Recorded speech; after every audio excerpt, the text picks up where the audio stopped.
There comes a moment in life when the world grows quieter, not suddenly, but gradually, like the fading echo of laughter in a hallway long abandoned. You wake up one morning, and there's no urgency to your day. The house doesn't stir. The phone doesn't ring. The calendar is empty. The silence isn't just outside, it settles deep inside you. But here's the truth that most don't talk about: this silence doesn't mean your story is over. In fact, it may be the first time you have the chance to meet yourself, not the version of you shaped by roles, jobs, or relationships, but the one who has been quietly waiting underneath it all. And if you dare to look inward instead of away, you may just find something extraordinary. If you're watching this video right now, perhaps you, or someone you love, is in that season of life. And I want to speak directly to your heart. I want to walk with you through the places people often avoid: loneliness, aging, grief, and show you how they can become not just bearable, but transformative. This isn't about false positivity. This isn't about pretending everything is fine. This is about rediscovering strength in solitude, peace in structure, and meaning in the very moments that seem the most empty. Because believe it or not, this chapter, this quiet, unadorned chapter, can be the most powerful of all. So I ask one thing: stay with me. Give this message the next few minutes of your life. By the end, I promise you'll see aging and being alone not as a loss, but as a return, to purpose, to beauty, and to the sacred. And if you find this message valuable, if it stirs something inside you, please take a moment to like, subscribe, and share it with someone who may need it. You never know, your small action might be the spark that reignites someone's hope. Part 1: Confronting Solitude. Let me speak to you not as a content creator, but as a doctor who has spent decades sitting beside patients during some of their loneliest hours. There's a part of aging that no one prepares you for: the day when the house is quiet, the calendar is blank, and the noise of the world recedes like a tide. It's in that moment, when the distractions fall away, that you truly meet yourself. And what you meet may not always be kind. You might feel a wave of sadness, of confusion, even fear. Who am I, now that no one depends on me? What is my worth, if there is no one watching? These are not trivial questions. They are soul deep. And they deserve your full attention. Many people try to run from that silence. They bury it in TV, endless snacks, scrolling through their phones. But silence, if you dare to face it, is a mirror. It reflects not just your current emptiness, but your entire story, your hopes, your pain, your missed chances, your hidden joys. And if you can sit with that reflection long enough, you will discover something most people never find: the wisdom beneath your wounds. I once sat with a retired teacher named Mr. Callahan. He had spent 40 years guiding children, and suddenly, no one needed him. He told me, "I used to be surrounded by voices. Now, I only hear my own." At first, he was frightened by that. But slowly, through journaling, long walks, and moments of silent prayer, he began to rediscover a voice he hadn't heard since childhood: his own. Not the teacher. Not the father. Just the man underneath it all. This is the first great act of courage in later life: to face solitude without flinching. Not to mask it. Not to avoid it. But to acknowledge it, to listen to it, and to learn from it. It's not easy. Some nights, you may cry. Some mornings, you may struggle to get out of bed. But every tear, every breath, every choice to keep going, it all counts. Because choosing to confront your solitude is not a sign of weakness. It is an act of deep spiritual strength. It is where your second life begins. Part 2: Crafting Order from Chaos. In my years of caring for the elderly, I've noticed a subtle danger that creeps in when one's life loses its outer structure. It's not a sudden collapse, it's a quiet unraveling. The kind that happens when no alarm clock wakes you, when no one expects you to show up anywhere, when the world doesn't ask anything from you anymore. Days begin to blur. Purpose starts to fade. And soon, you feel like time is something happening to you, not something you're living in. This is where many begin to slip, not because of sickness, but because of aimlessness. But you can stop that drift. You can bring back form and shape to your days. It starts with one decision: to build structure, not for the world, but for yourself. Routine isn't restrictive. It's restorative. It tells your brain, your heart, your soul, I still matter. I still have a say in how this day unfolds. I remember a man named Harold who came to my clinic after his wife passed. He told me, "I don't know who I am anymore. I just wander from room to room." Together, we created the simplest schedule. Wake at 7. Eat at 8. Walk at 10. Read after lunch. Call a friend before dinner. At first, it felt mechanical to him, forced. But after a few weeks, he returned with light in his eyes. "Doc," he said, I'm not drifting anymore. I feel like I'm building something again. That's what order does. It grounds you. It says, even in this quiet life, I will stand tall. Make your bed not because someone will see it, but because it declares your resistance to chaos. Take a morning walk not to impress anyone, but to feel the strength of your own body returning to rhythm. Cook a meal not out of necessity, but as an act of self-care, of creativity. Start small. Choose just 3 anchors for your day. A wake-up time. A midday walk. A moment of reflection before bed. Let these anchors hold you steady. Over time, these small rituals weave together into something powerful. A life with shape, a day with meaning. And remember, you are not doing this to pass the time. You are shaping the time.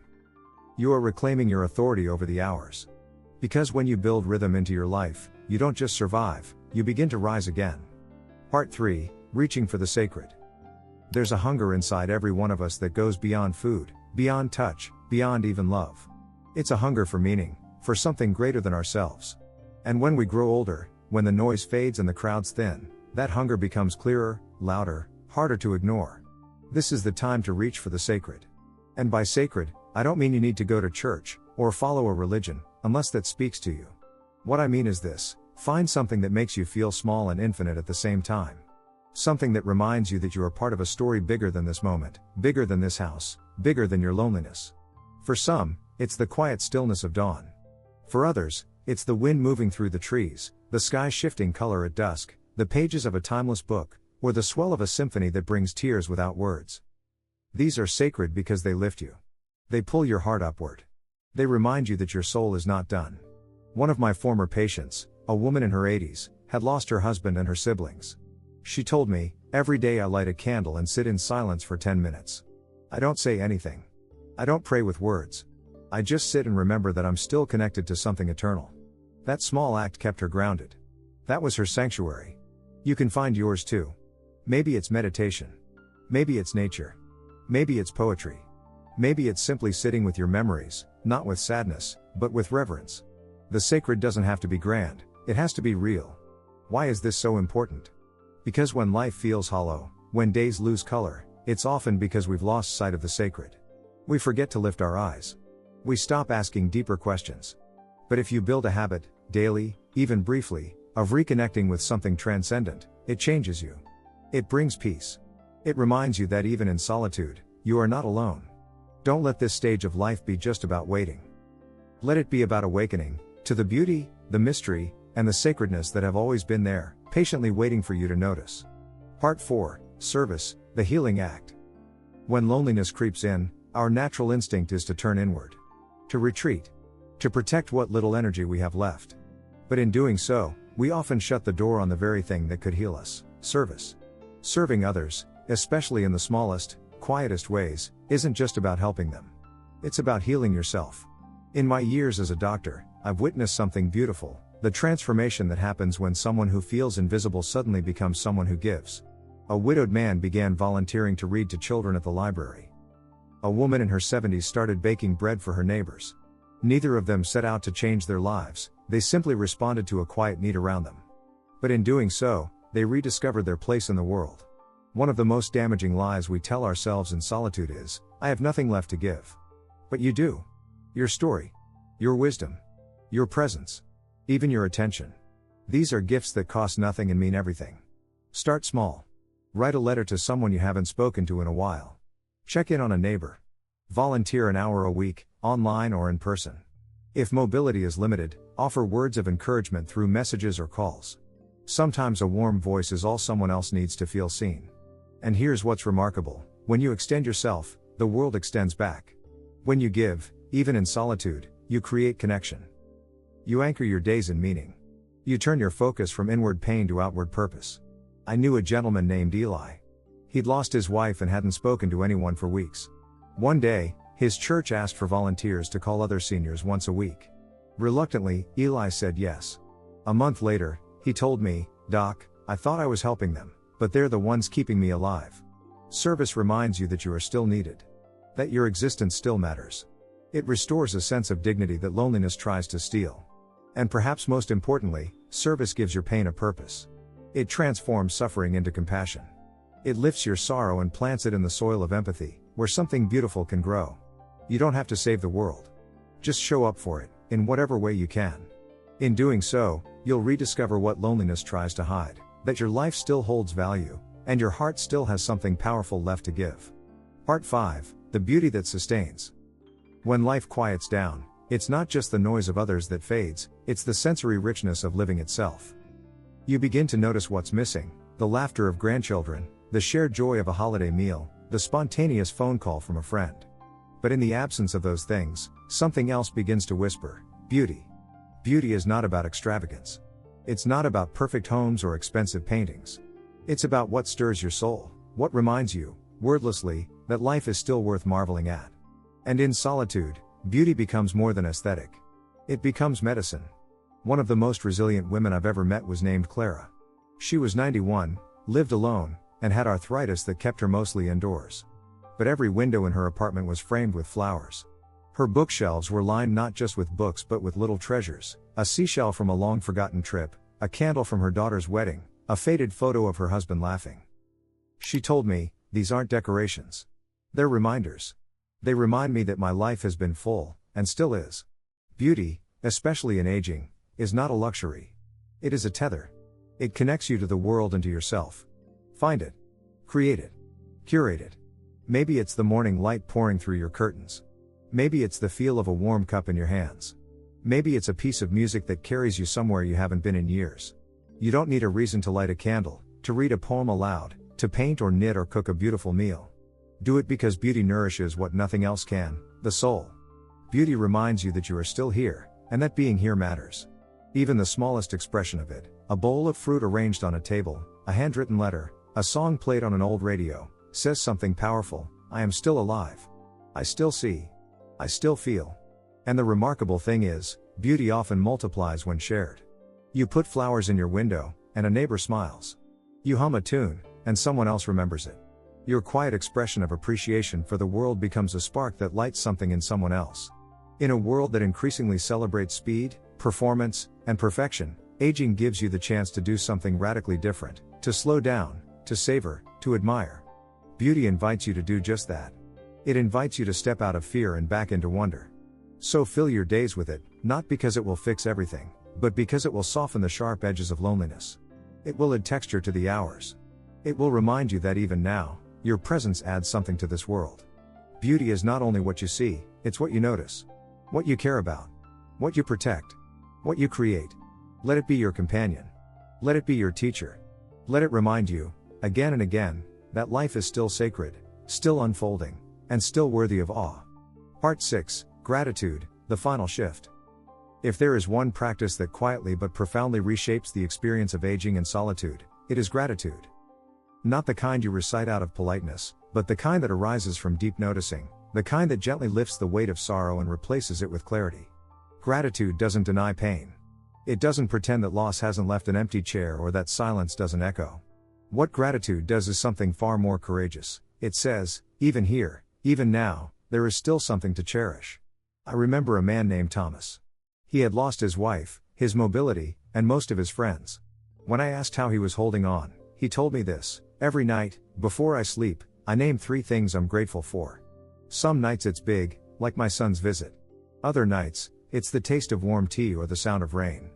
But I always find something. That habit didn't cure his loneliness. But it changed the shape of it. It softened it. It allowed him to live with it, rather than under it. Gratitude turns your attention from absence to presence. From what's gone to what's still here. It trains the mind to seek goodness, and the heart to recognize worth. And over time, it transforms despair into perspective. You don't need a grand life to feel grateful. You need only to look, truly look, at the small graces around you. The morning light across your kitchen table. A neighbor's wave. The steadiness of your breath. These are not minor details. They are lifelines. Try this: start or end your day by writing down 3 things you're grateful for. Make it a ritual. Do it not for anyone else, but for yourself. It may feel simple at first, even trivial. But give it time. Gratitude is like water to the roots of the soul. With enough of it, something begins to bloom again. And perhaps more than anything else, gratitude reconnects you, to the past, to others, to the present moment. When you remember a loved one with thanks instead of only grief, they become part of your strength. When you give thanks for your own resilience, you start to see how far you've truly come. Aging can feel like loss. But through gratitude, aging can also become revelation. It can become a time of seeing what you missed before, of recognizing the richness and simplicity, the holiness in everyday life. So let this be your final shift, not to wait for joy, but to recognize it in the ordinary. To let gratitude become your lens. And through that lens, to see the quiet miracle of your life still unfolding. As a physician, I've stood beside countless individuals in their final chapters, not just the end of life, but the quiet seasons after loss, after retirement, after the world stopped calling their name. And in those moments, I've seen something that few understand until they live it. Aging is not a falling apart. It is a returning to the self. In your solitude, you are being offered something profound. Not punishment. Not abandonment. But an invitation, a chance to rediscover what was always within you but drowned out by noise, busyness, and obligation. I know the silence can feel brutal. I know the absence of those you love can ache in ways no medicine can soothe. But I also know this, within that silence lives a sacred opportunity. A chance to rewrite the meaning of your days. A chance to stop measuring yourself by productivity or praise, and instead by presence, by depth, by truth. You still matter. Not because of what you produce, or who calls you, or how many people notice. You matter because your life is still unfolding. Because you still carry stories, wisdom, laughter, and light. Because someone, someday, might find courage in how you chose to live these quiet years with dignity. So let me remind you, doctor to patient, human to human. Keep rising each day with purpose. Keep creating beauty even if no one sees it. Keep reaching out, even if connection takes effort. Keep telling your story, even if the audience is small. Keep noticing the sacred in ordinary things. You are not finished. You are not forgotten. And you are not alone. This life still holds meaning. And so do you. If this video moved you, I hope you'll share it. Someone else may be silently aching, just like you were. And this could be the lifeline that helps them breathe again. Thank you for staying with me to the end. And until we meet again, take gentle care of your soul. You are deeply, wonderfully, and unforgettably needed in this world.